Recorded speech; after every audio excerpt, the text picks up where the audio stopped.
Hello guys. So எல்லாம் எப்படி இருக்கீங்கோ? நல்லா இருக்கீங்களா? பார்த்தா நீனும் சாவலையா? நான் வீடியோ போட்டு 15 நாள் ஆகுது. ஸோ என்ன ரீசன் அப்படின்னு கேட்டீங்கன்னா, ஐ எம் இன் டிப்ரெஷன்.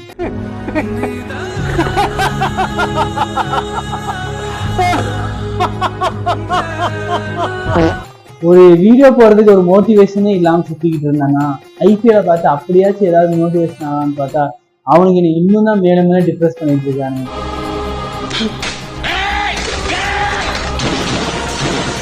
அதான் உண்மையை சொல்லணும்னா எம்ஐ ஃபேன்.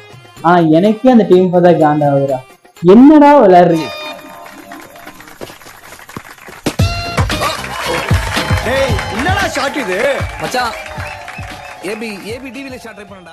அடுத்து இன்னும் என்ன டிப்ரெஷன் கேட்டீங்கன்னா, மோட்டிவேஷனே இல்லாம இருக்கும். அதனால ஒரு மோட்டிவேஷன் பிலிம் பார்ப்போம் அப்படின்னு சொல்லி நம்பி ஸ்டார்ட் படத்துக்கு போனேன். அங்கேயே அடிச்சு அடிச்சு விட்டானுங்க. நாம் யாருக்கு என்ன தீங்கு செய்தோம்? நமக்கு மட்டும் ஏன் இப்படி எல்லாம் நடக்கிறது? ஸோ இன்னைக்கு இப்ப நம்ம என்ன பண்ண போறோம் அப்படின்னு கேட்டீங்கன்னா, வழக்கம் போல கண்டென்ட் இல்லாதவங்க இருக்கிற ஒரே கண்டென்ட் ரிவ்யூஸ் ரியாக்ஷன்.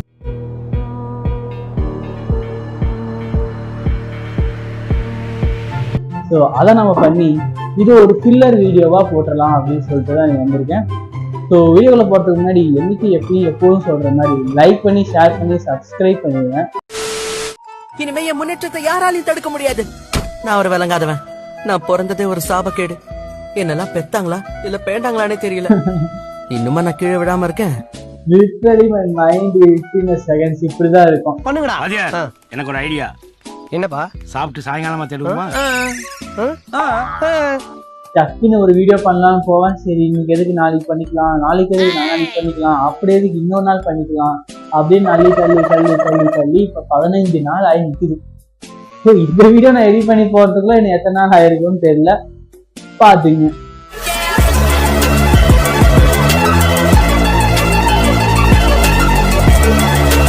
நீங்க இந்த மாதிரி செஞ்சிருக்க கூடாது. நீங்க எங்களுக்கு செஞ்ச துரோகத்தை நாங்க மன்னிச்சிட்டோம்.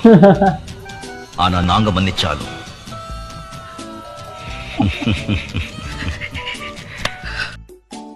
என்னடா எல்லாம் ரிலேட்டபிளா இருக்கு. நானும் என் தம்பி இதே மாதிரிதான் ஏதாவது ஒரு தேர் கடைக்கு கோயிலுக்குன்னா போறப்ப எதுனா ஒரு பொம்மையை பார்த்து நினைப்போம். எனக்கு அதை முக்கியமா அந்த ஹெலிகாப்டர் பொம்மை ஒண்ணு இருக்கும். கிட்டத்தட்ட ரிமோட் கண்ட்ரோல் ஹெலிகாப்டர். அது ஒரு 2000 ருபீஸ் சொல்லுவான். ஆனா நாங்க எடுத்துட்டு போறதே 500 ரூபாய் தான். 500 ரூபாயில இந்த சக்தி சாமானை வாங்குறதுக்கே அது சரியா போயிடும். மீதி இருக்கிற 200 ரூபாயோ 250 ரூபாயோ வச்சுதான் அந்த பானிபூரி காளான் அதெல்லாம் தான் சாப்பிட்டு நாங்க வந்துருவோம். ஆனா அந்த 2000 பொம்மையை நாங்க கடைசி வரைக்கும் கனவாவே போயிடுச்சு எங்களுக்கு. இன்னமும் நாங்க அதை வாங்கல.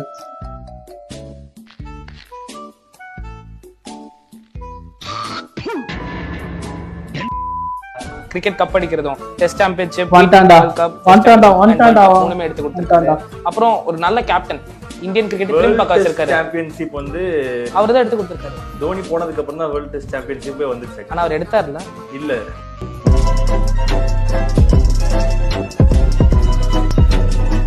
அதாவது லாக்டவுன்ல கிரிக்கெட் பார்க்க ஆரம்பிச்சவங்க எல்லாம் என்னென்னமோ பேசிட்டு இருக்கான். எதுக்கு தேவைதான வேற? எல்லா ஃபேன்ஸுக்கிட்டையும் திட்டுவாங்க. சிஎஸ்கே ஃபேன்ஸே அவனை திட்டுறானுங்க. இல்ல வாங்குற காசுக்கு மேல கூறாடா கொய்யா. நான் உங்கள் ஜவா. என் தம்பி ஜெயலலிதா இருந்து ஒரு பாட்டு பாட போறான். பாடுறான்.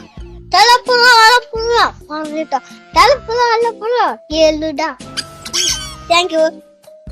ஆனாலும் இந்த ஏஐ வந்துச்சு. ஏஐ வச்சு செய்றீங்கடாரே.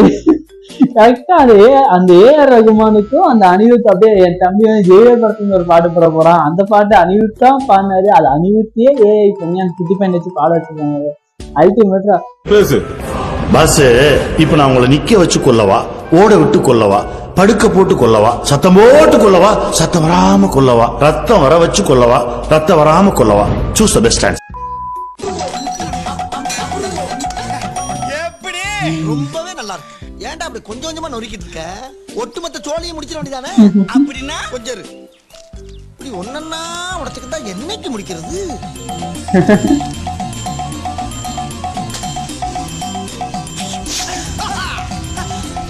எப்படி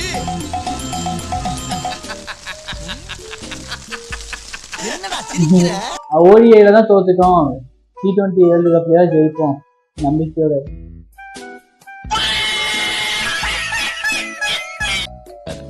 உனக்கு கல்யாணம் ஆச்சா? ஆயிடுச்சு. எனக்கு ஒன்றும் ஆகல. எனக்கு கல்யாணம் ஆகணும் உனக்கு ஆசை இல்ல? நான் ஏன் ஆசைப்படணும்? உனக்கு எனக்கு என்ன சம்பந்தம்? அதே மாதிரிதான் உனக்கு அந்த வைரத்துக்கு என்ன சம்பந்தம்? வைரத்தை கொடு. அது என்ன பிரச்சனை அப்படின்னா 18ஆம் தேதி ஒன்னு RCB 18 ஓவர்ல டிஃபெண்ட் பண்ணணும், இல்ல 18 ரன் வித்தியாசத்துல ஜெயிக்கணும். அப்பதான் அவங்க ரன் ரேட்ல மேல ஏற முடியும். முதல்ல அவங்க ஜெயிக்கணும், ஆனா 18 ரன் டிஃபெண்ட் பண்ணணும். அப்படின்னா 18 ஓவர்லயே மேட்ச முடிக்கணும். அப்படின்னா மட்டும்தான் அவங்க பிளே ஆஃப் குவாலிஃபை ஆவாங்க. அப்படி இல்லையா ரொம்ப கஷ்டம். இதுல என்னன்னா இன்னொரு பியூட்டினா, மேட்ச் நடக்கிறதும் 18, அந்த ஓவர்ல அவங்க ஜெயிக்க வேண்டிய ரன் ரேட், அந்த டிஃபெண்ட் பண்ண வேண்டிய ஓவரும் சரி ரன்னும் சரி 18.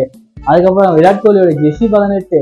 இது RCB வரைக்கும் மே 18 வச்சு எந்த மேட்ச்லயும் தோத்தது கிடையாது. அப்படி ஒரு ஸ்டாட்டிஸ்டிக் எல்லாம் கொண்டு வந்து வச்சு விளையாண்டு இருக்காங்க.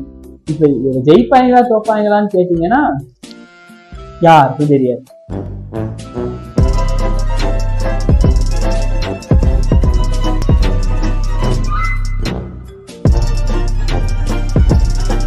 Okay guys, see you later.